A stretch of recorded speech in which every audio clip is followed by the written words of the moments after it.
आणि हे अतिशय उत्तमरित्या स्पष्ट करते की साहित्याची विभागणी किती विचारपूर्वक आणि संतुलित पद्धतीने केली गेली आहे.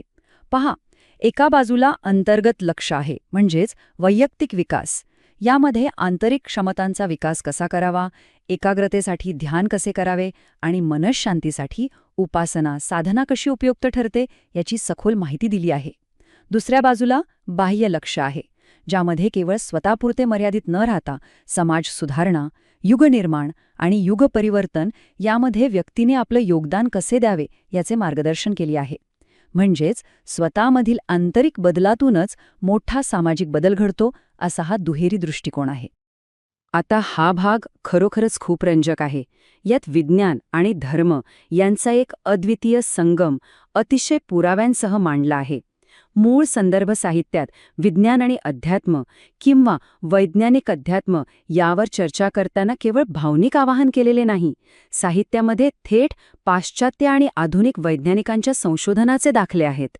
उदाहरणार्थ 1975 मध्ये फ्रिट्स ऑफ कॅप्रा यांनी त्यांच्या द ताओ ऑफ फिजिक्स या प्रकाशनात आधुनिक भौतिकशास्त्र आणि पौरात्य गूढवाद यांच्यातील साम्य दाखवले होते.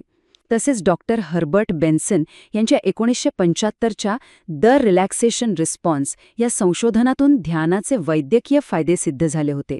अशाच वैज्ञानिक पुराव्यांचा आधार घेत येथील साहित्यात आध्यात्मिक तत्वे स्पष्ट केली आहेत. हे सगळं अंधश्रद्धेवर नाही, तर प्रायोगिक निरीक्षण आणि तर्कावर आधारित आहे. सखोल तत्वज्ञानासोबतच हे डिजिटल भांडार दैनंदिन जीवनातील आव्हानांना यशस्वीपणे सामोरे जाण्यासाठी अत्यंत व्यावहारिक साधनेही पुरवते. उदाहरणार्थ, तणाव व्यवस्थापन या विषयात केवळ शांत रहा असा सल्ला दिला जात नाही, तर श्वासोच्छ्वासावर नियंत्रण ठेवून मज्जासंस्थेला कसे शांत करावे याच्या अचूक पद्धती सांगितल्या आहेत.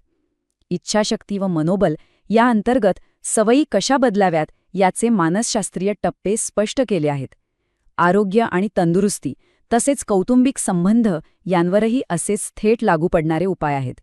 थोडक्यात सांगायचं तर, सामान्य माणसाच्या जीवनात थेट आणि सकारात्मक बदल घडवून आणण्यासाठी ही साधने अत्यंत कुशलतेने डिझाईन केली आहेत.